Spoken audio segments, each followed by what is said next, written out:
کفر کا ٹکراؤ، جھوٹ اور سچ کا ٹکراؤ، یہ ہمیشہ سے رہا ہے اور ہمیشہ رہے گا۔ ہاں یہ کہہ سکتے ہو کہ آج اس دور میں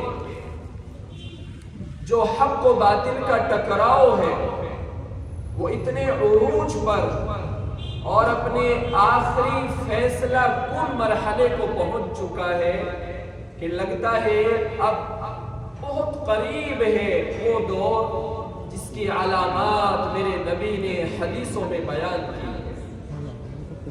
آج حق و باطل کا ٹکراؤ آخری فیصلہ کن شکل اختیار کر چکا ہے، لیکن ایسا نہیں ہے کہ آج باطل عروج پر ہے، آج باطل ترقی کر رہا ہے اور مومن گھبرا جائے۔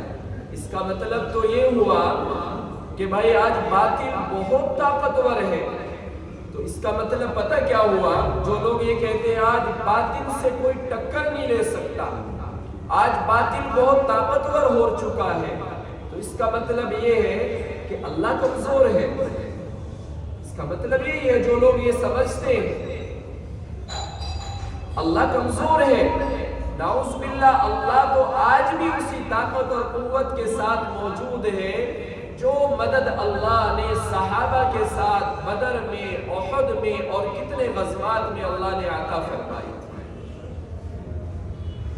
حق اور باطل کا ٹکراؤ یہ ہمیشہ سے رہا ہے، حضرت آدم علیہ السلام کے دور سے رہا ہے، تمام جتنے دنیا میں انبیاء آئے ہیں سب کے دور میں حق و باطل کا ٹکراؤ رہا ہے۔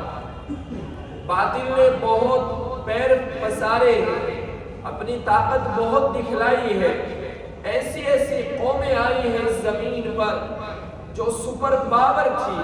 قوم عاد ایسی قوم تھی جو یہ کہا کرتی تھی خود اپنے بارے میں، من اشد منا قوہ، کہ ہم سے طاقتور کوئی قوم آج تک نہ آئی اور نہ آئے۔ انہیں اتنا غرور تھا اپنی طاقت پر، انہیں اتنا ناز تھا اپنی طاقت پر، وہ خود کہا کرتے تھے من اشد منا قوہ، ہم سے طاقتور کوئی نہیں ہے۔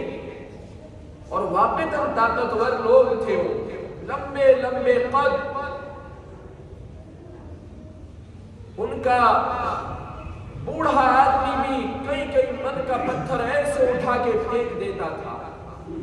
لیکن جب اس قوم کے اندر غرور آیا، اس قوم کے اندر تکبر آیا، جب یہ قوم مغرور ہو گئی اپنے اللہ کے سامنے، اپنے کفر پر ڈٹ گئی، تو اللہ تعالیٰ نے اس قوم کو بھی ہلاک اور تباہ کر دیا۔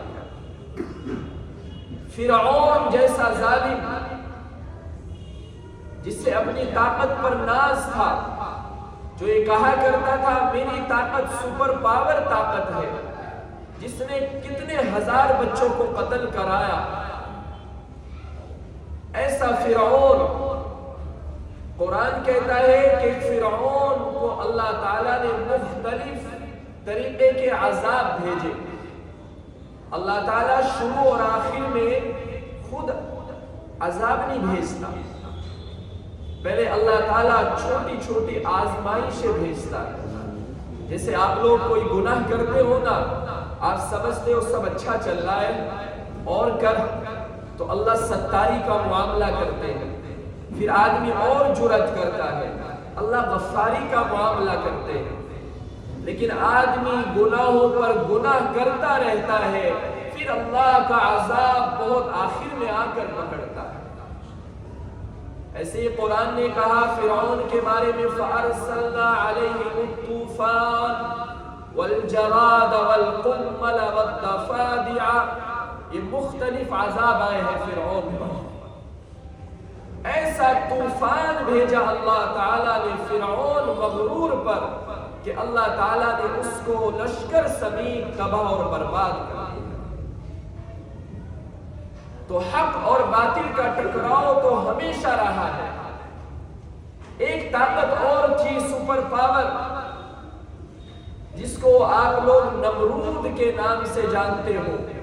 اسے بھی بڑا ناز تھا اپنی طاقت پر، لیکن اللہ تعالیٰ نے جب اس کے غرور کو توڑا اور اس کے تکبر کو اللہ نے توڑا تو ایک چھوٹا سا حقیر سا جانور مچھر اللہ تعالیٰ نے اس کو اس کے ناک کے ذریعے اس کے دماغ تک پہنچا کر اس کا بھی ستیہ ناش کر دیا۔ یہ ہے آپ کا اللہ اور میرا اور آپ کا رب، جو آج بھی اس طاقت کے ساتھ اور اس قوت کے ساتھ موجود ہے کہ حق اور باطل کا ٹکراؤ چاہے جتنے عروج پر پہنچ جائے، باطل طاقتیں چاہے جتنی ظالم ہو جائے، لیکن اہل ایمان ہمیشہ اپنے اللہ پر یقین رکھتے ہیں، اپنے اللہ پر اعتماد رکھتے ہیں، وہ کبھی گھبراتے نہیں ہیں، وہ ہمیشہ صبر کرتے ہیں، وہ ہمیشہ اپنے اللہ سے مانگتے ہیں۔ غزوہ بدر میں قرآن نے خود بیان کیا ہے، ادھر 1000 کفار اور ادھر 300 کچھ صحابہ، تو کتنا بڑا فرق ہے۔ ادھر مشرکین کی تعداد، کفار کی تعداد 1000 سے زائد اور ادھر 313 صحابہ، لیکن قرآن کہتا ہے کہ اللہ نے آسمان سے فرشتوں کو اتارا۔ ایک روایت، ایک قرآن کی آیت میں 3000 فرشتے اترے، ایک قرآن کی دوسری آیت ہے اس کے بعد 5000 فرشتے اترے۔ اللہ نے کیا کیا؟ ان مجاہدین مسلمین کے دلوں کو، فرشتوں کو بھیج کر ان کے دلوں کو اطمینان دینے کے لیے، ان کے دلوں کو خوشی بخشنے کے لیے اللہ تعالیٰ نے ان کے قلوب کو طاقتور بنا دیا، ان کے دل طاقتور بن گئے۔ تو جب آدمی کا دل طاقتور بنتا ہے، وہ گھبراتا نہیں ہے، وہ بزدلی کا مظاہرہ نہیں کرتا ہے، پھر ایک اکیلا آدمی بھی وہ 10 لوگوں پر بھاری ہو جاتا ہے۔ اور جب ایمان ہی اتنا کمزور ہو کہ وہ پہلے ہی گھبرا رہا ہے، آج باطل بڑا طاقتور ہے، آج باطل بہت عروج پر پہنچ چکا ہے، وہ اس کا چرچا کرتا ہے، وہ خود بھی گھبراتا ہے۔ ہمارے استاد صاحب کا کہا کرتے تھے، آج کا مسلمان تو اتنا بزدل ہو گیا ہے، وہ چارپائی کے نیچے گھس کر کہتا ہے نعرہ تکبیر، ایسا بزدل ہے، اتنا بزدل ہو چکا ہے، اور باطل کی طاقتوں کا ہر وقت وہ ڈھنڈورا پیٹتا ہے۔ اس کا مطلب تو اس نے سمجھ لیا ہے کہ اللہ کمزور ہو چکا ہے۔ میرے بھائیوں، تمہارا ایمان کمزور ہو چکا ہے، تمہارے اعمال بد سے بدتر ہو چکے ہیں، تمہاری سوچ کمزور ہو چکی ہے، تمہارا یقین اپنے اللہ سے کمزور ہو چکا ہے، تمہارا عقیدہ، تمہارا اعتقاد، تمہارا ایمان بہت زیادہ کمزور ہو چکا ہے۔ صرف 5 وقت کی نماز پڑھ لینا یہ اپنے اللہ کو پہچاننے کے لیے کافی نہیں ہے، صرف نماز، روزہ، حج، زکوٰۃ کر لینا یہ اپنے اللہ کو پہچاننے کے لیے کافی نہیں ہے، بلکہ ہر دور میں، ہر زمانے میں حق جماعت کا، حق لوگوں کا ساتھ دینا، ان کی صف میں کھڑا ہونا اور باطل طاقتوں کا مقابلہ کرنا، یہ ہے اپنے اللہ کو پہچاننا۔ آج کا دور ایک نظریاتی تصادم کا دور ہے۔ نظریاتی تصادم کسے کہتے ہیں؟ کہ آج جیسے تبلیغی جماعت ہے، یہ امر بالمعروف نہی عن المنکر، اچھائیوں کا حکم، اچھائیوں کی دعوت دیتے ہیں، برائیوں سے لوگوں کو روکتے ہیں، اسے کہتے ہیں نظریاتی تصادم۔ آج اہل ایمان کی طاقت، ان کی صلاحیت، ان کا مال، ان کی استعداد، ان کے ہنر، ان کی ہر چیز آج دنیا پر لگ رہی ہے، ان کی صلاحیتیں دنیا پر لگ رہی ہے۔ دنیا دنیا چمک گئی۔ آج تبلیغی جماعت ہو یا مدرسے میں پڑھنے والے طلبہ ہو، یہ سب بیچارے وہ لوگ ہیں جو بالکل فقیر ہے، کمزور ہے، رنگ کا کالا ہے، کند ذہن کا ہے، اس کے ماں باپ کہتے ہیں اسے مدرسے میں ڈال دو۔ اور جو بچہ بچپن سے بڑا ذہین نظر آئے، دیکھنے میں کوئی مسٹر اور ڈاکٹر کی شکل یا خوبصورت ہو، تو کہتے ہیں میرا بچہ تو ڈاکٹر بنے گا، بچپن سے کہنا شروع کر دیتے۔ کوئی بیچارہ ان پڑھ ہے، اسے جماعت میں بھیج دو۔ اور جو بہترین تعلیم رکھنے والے لوگ ہیں، اللہ نے انہیں ذہین بنایا ہے، ان کے پاس صلاحیتیں ہیں، مالی بھی ذہنی بھی، تو وہ اپنی صلاحیتوں کو دنیا پر خرچ کرتے ہیں۔ تو بھائی جب تبلیغی جماعت میں بھی ان پڑھ لوگ ہوں گے، مدرسوں میں بھی رنگ کے کالے اور بیچارے ذہن کے خود لوگ داخل ہوں گے، اور جو اعلیٰ صلاحیتیں ہیں وہ دنیا پر خرچ ہوگی، تو پھر تو دنیا چمکے گی۔ اگر سارے مل کر اپنی صلاحیتوں کو اللہ کے دین پر لگاتے، باطل کا مقابلہ کرتے، تو آج حق اور ایمان طاقتور ہوتا، آج ایمان چمکتا، ایمان میں طاقت ہوتی، ایمان میں گھبراہٹ نہ ہوتی، ایمان میں کمزوری نہ ہوتی۔ لیکن آج مسلمانوں کی صلاحیتیں دین پر خرچ نہیں ہو رہی۔ آج دین پر خرچ نہیں ہو رہی، پھر مسلمان ہی دینداروں کو برا بھلا کہتا ہے کہ مدرسے والے تو ایسے، انہیں کچھ اور کام نہیں ہے مانگنے کے سوا۔ وہ تبلیغی جماعت کو برا بھلا کہتے ہیں کیونکہ اعلیٰ صلاحیتیں انہوں نے دنیا پر لگائی ہیں، ان کی دنیا چمک گئی ہے، ان کی دنیا خوبصورت ہو گئی ہے۔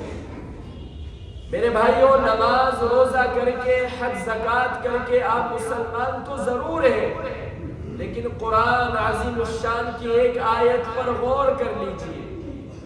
انما المؤمنون الذين آمنوا بالله ورسوله ثم لم يرتابوا وجاهدوا بأموالهم وأنفسهم في سبيل الله أولئك هم الصادقون۔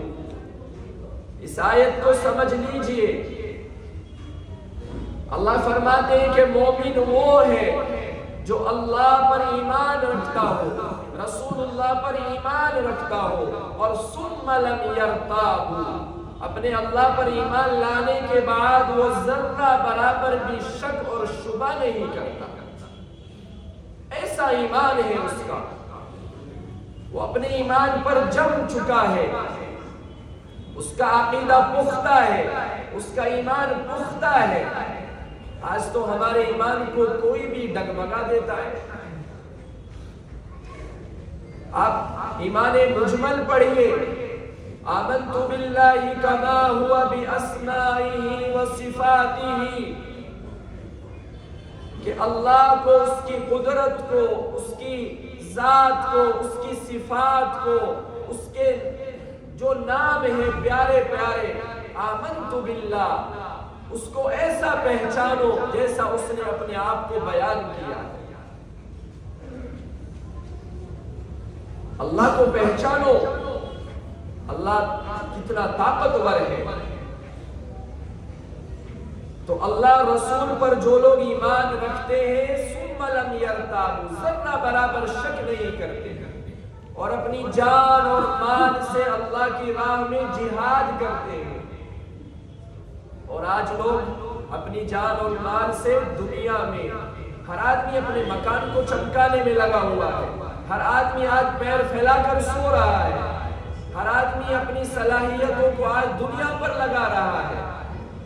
لیکن اللہ کہہ رہے جو لوگ اپنے جان اور مال کو اللہ کی راہ میں خرچ کرتے ہیں، اللہ کی راہ میں جہاد کرتے ہیں، یہی لوگ ہیں جو اپنے دعوے میں، اپنے ایمان میں سچے لوگ ہیں۔ یہ سچے لوگ ہیں۔ اور جو لوگ صرف نماز روزہ کر کے مطمئن بیٹھے ہیں اور وہ باطل طاقتوں سے ڈرتے پھرتے ہیں، تو سمجھ لو یہ بزدل لوگ ہیں، یہ کمزور لوگ ہیں، یہ کبھی کسی کام آنے والے لوگ نہیں ہیں۔ تو بھائیوں اپنے ایمان کو طاقتور بناؤ۔